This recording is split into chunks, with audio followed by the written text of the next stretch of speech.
Alright, hello everyone, my name is Sage and welcome once again back to more Cassette Beasts playthrough here on YouTube. Today, in this episode, we're gonna do a bunch of stuff. We're gonna do a lot more exploring, gonna beat up some new enemies we're gonna face and all kinds of stuff. I mean, I'm not gonna try to spoil it too much for you, let's get into the episode and see how it goes today. Today we're gonna start by traveling into the Autumn Hill, because last time we got the ability to swim, or use the swim ability, so we can cross some watery areas. Now we're gonna go check out this Landkeeper building that is up north across the sea, to see if we would be able to access it and, you know, go deal with those guys first thing first. So I ended up swimming on a little bit to the west to find this area where I actually have visited before, but now that I have this magnetism ability I can actually get up here and hopefully find a spot here to fly into the island that I was trying to access by swimming, because, you know, it was too high up, so when I tried to reach it by swimming I was not able to reach the shore. But here I can actually glide down, run up into the enemy of course, but, you know, after this get actually into the island itself.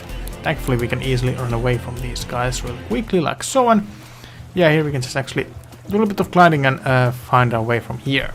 So we'll do a really quick glide from here, barely make it, and it's time to fight the first Landkeeper who is guarding this place. And he has this monster or beast we haven't seen actually before, an ice type, which is very interesting to see. So we're gonna take care of this guy real quickly. It's not gonna be too difficult, these guys are still much lower level than my guys are, and actually the television cat was able to take out the monster in single hit, and then Robindem here was able to take out the guy itself, so pretty easy fight. To get to the rooftop of this place we will need to glide here and then push this switch real quickly. It gives us this whirlwind or whatever you wanna call it. Then we'll just make our way up here and glide straight to the roof like so, and go in with the key as usual, and it's time for a battle against two Landkeepers who are inside this place. Let's see what do they have in their team. I think it's pretty similar stuff we've seen before. It's kind of ground type skeletal things. And without further ado, we're just gonna start fighting. Again, it should be pretty easy fight. It takes a good damage from the charge. Then the toy hammer finishes off the first thing immediately. They do get the conducted ability or whatever it was called from the electric attacks, but it doesn't really matter if they don't survive long enough than one turn.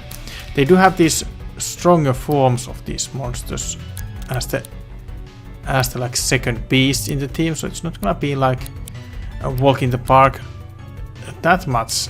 These stronger forms will definitely put up a little bit more fight, but let's take care of these. Yeah, Witry fight was the name of the condition that I was meaning, not the conducted. But yeah, as I said, let's take care of these small fries first as quickly as possible, and then we can focus on the stronger guys. Gonna do the raise arms here as well to get a little bit more range attacks. Gonna make those attacks stronger, and we should be able to at least take care of this guy right now, like so, with the smack. And hopefully Robindem can do a little bit more damage here against this King Grave. Yeah, with the range attack boost it's gonna do a good amount of damage, and then we have also Queenix as well, so this kind of a chest-born beasts, I guess you could say. Yeah, we're gonna just focus on trying to take out the King Grave out as soon as possible, so then we would have the 2 against 1 situation.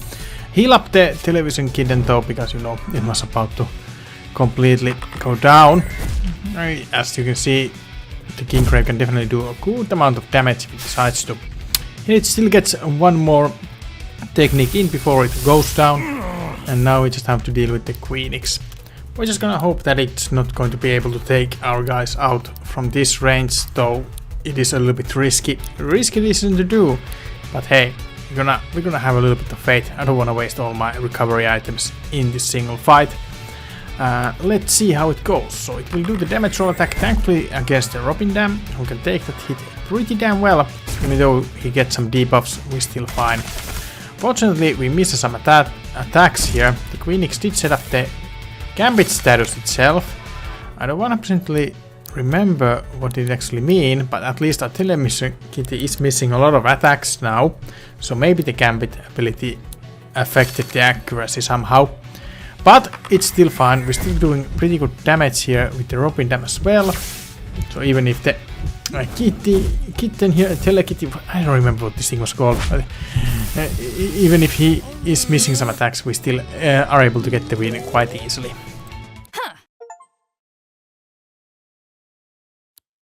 And with that office now completely handled, we're gonna heal up our party, of course, and then we're gonna head on to the next objective I want to do today, which is going to the Wirral Park and try to find the next beast there that the Hoyalake guy is trying to find.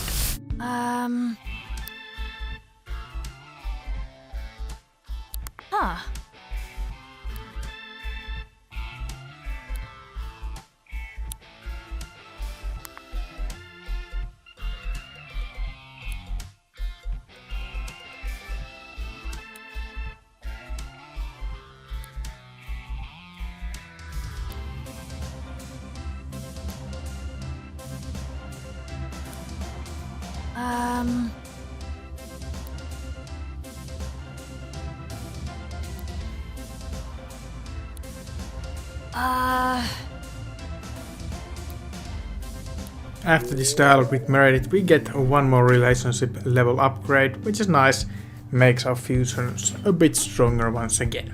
After running around in the new Wirral Park for a while, we do find our target, which is this elf thing with the wooden mask. Very interesting looking beast. But yeah, we just catch it real quickly, nothing too special about this scenario here.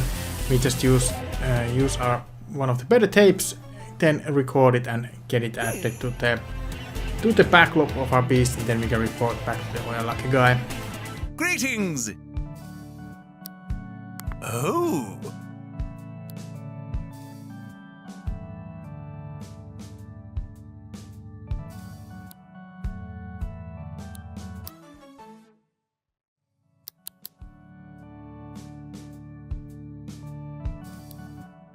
The truth is...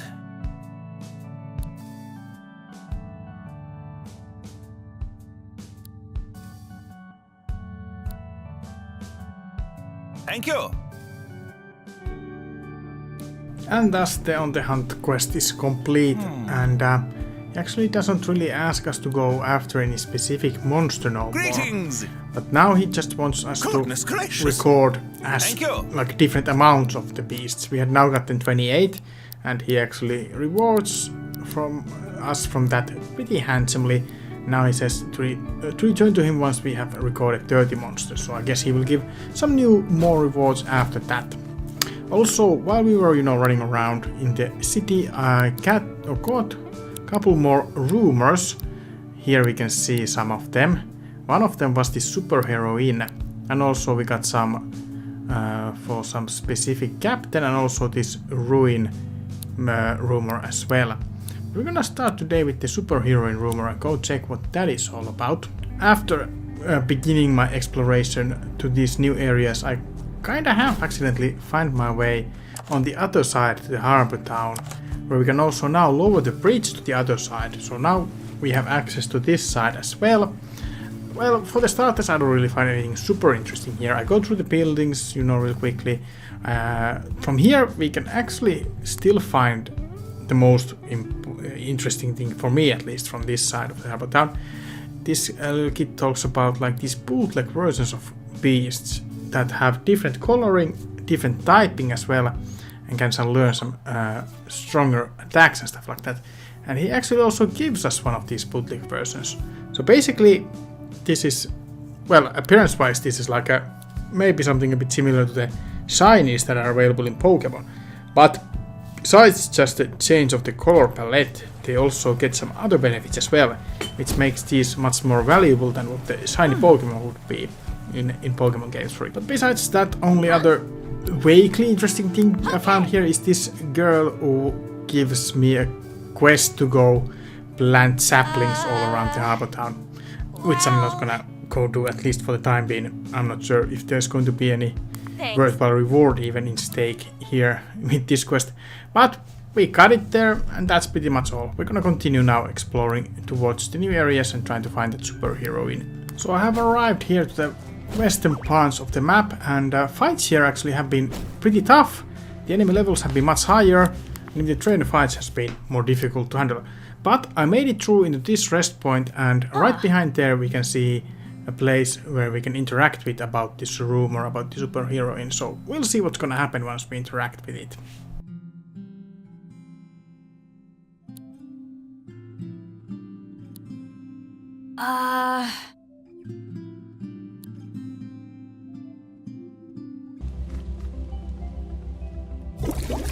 Oh!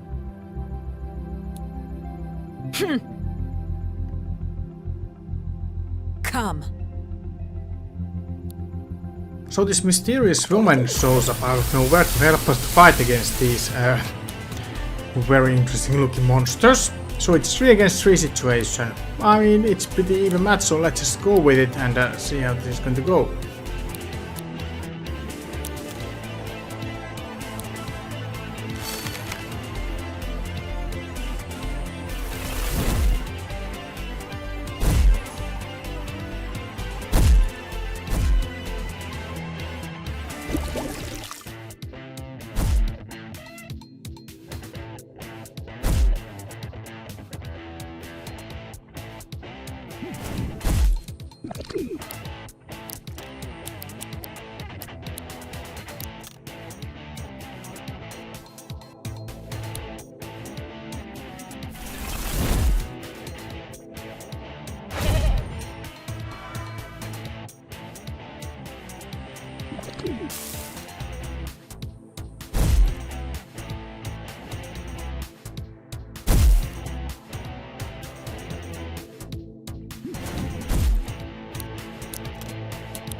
In the end, the mysterious woman's monster went down, but it's fine.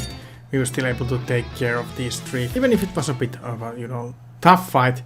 We had to use a healing item there, but we got through.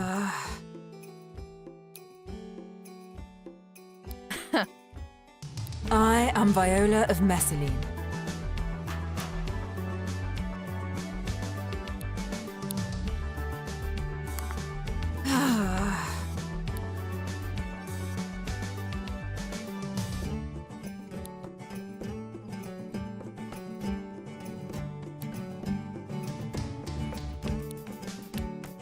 So basically this woman gives us a mission to go try to find her brother, who might be lost somewhere, if he is even alive. So I decided, hey, I'm gonna try to actually go and try to find this guy. So while I go kinda exploring around the beach area to find any clues about his brother, I actually also end up finding one more landkeeper build. So what I decided to do is I wanted to return to Harbour Town to heal up my team completely and restock on the healing items more importantly, and then I'm gonna go and take on this landkeeper building and see if I can get that one beaten as well for today's episode. This fight was definitely quite tough. The enemies are already above level 40, so they're actually higher level than me, but I'm still gonna try my best here and see if I can beat this fight, even if I might struggle a little bit.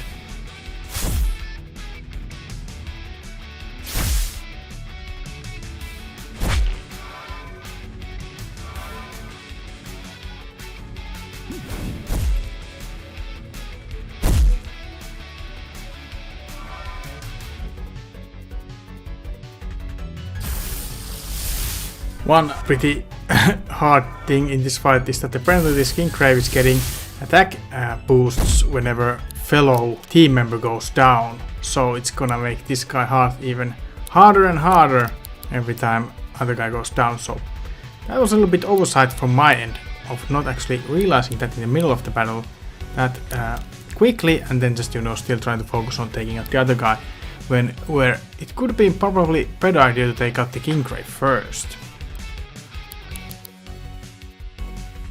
Here I decided to do the fusion because I just had the fusion meter fully up, but honestly that was maybe a little bit mistake here because it didn't heal up my guy as much as I was hoping.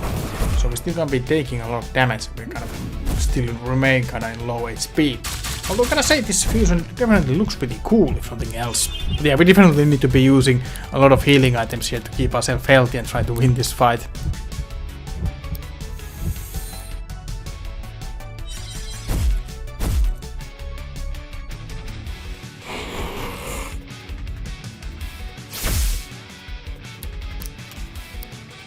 It might be actually a little bit lucky here that the Kinggrave went with that ghastly status, because it means even if we'll not be able to hit it in upcoming turns, it will kind of destroy itself after 3 turns anyway. So as we take out the other guy here in the upcoming attack like so, we can be at least for certain about that the Kinggrave will go down in 3 turns, or in 2 turns actually from this point, no matter what.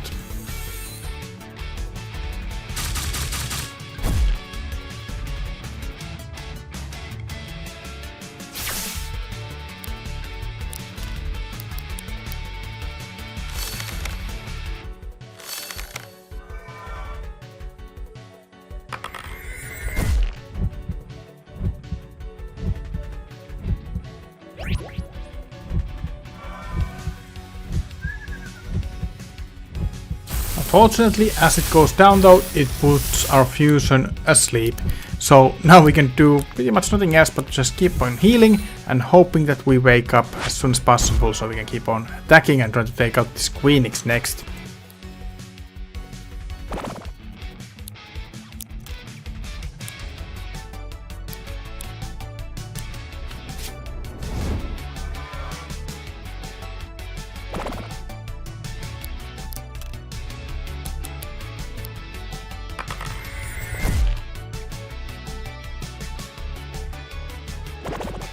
Luckily here actually Sleep Talk activates and get this fusion power trash meteor attack in against this thing. Although at the moment as it has set up its gambit status, we are safe in a sense again that we can just keep on healing and this Queenix will go down no matter what in a couple more turns.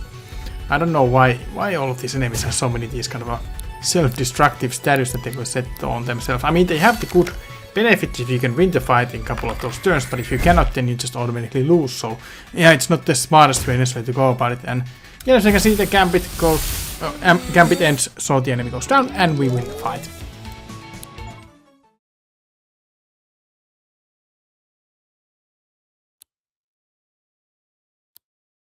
So as it turns out, that was actually already last of these buildings that we had to go take care of. Last of these offices. So now in the quest, the objective is to go talk back to Eugene, and then apparently the questline will continue from there once we, go do that. But that is going to be all we did for today's episode, and next time I'm not sure what is the first objective I'm gonna continue, but it will probably be try to find that missing brother and then see what's gonna happen after that. Thank you for watching this episode of my Cassette Beasts playthrough. If you enjoyed this part, remember to like the video, comment down any thoughts you might have below in the comment field about the game, or if you have any other comments in mind, let me know. And of course, if you're new viewer here, remember to subscribe to support the channel. And as always, I will see you all with the future videos. For now, it's bye bye.